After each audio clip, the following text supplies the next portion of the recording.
Hello mga ka-trending, welcome back to ZK Trend. Belle at Kyle may something umano? Donbell fans kaagad dinipensahan si Belle Mariano. Usap-usapan na nga ngayon sa social media world ang mga video at larawan ni Belle at Kyle habang nasa Australia.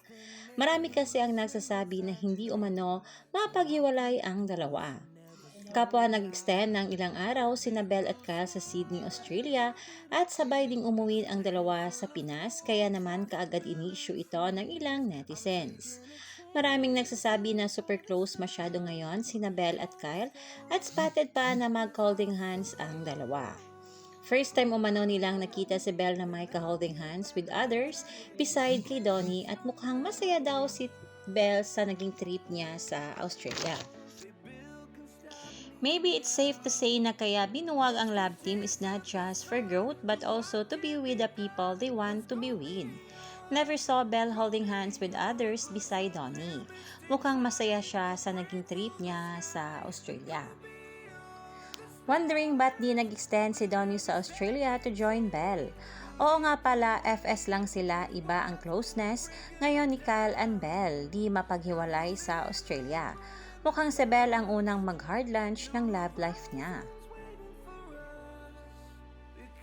Kaya naman ang mga supporters ng Don Belle ay kaagad ngang dinipinsahan si Belle. At noon pa man talaga ay super close na si Belle at Kyle. Ayon nga dito sa ilang komento, super close si Belle and Kyle dahil barkada yan ni Donnie. With Piolo and GK, lagi silang nag-outing mga te. Hinabilin din ni Donnie si Belle kay Kyle dahil umuwi siyang una. Matagal ng close si Belle at Kyle simula bata pa sila. Huwag kayong gawa-gawa ng dilulo dyan. Close friend ng Don Belle si Kyle.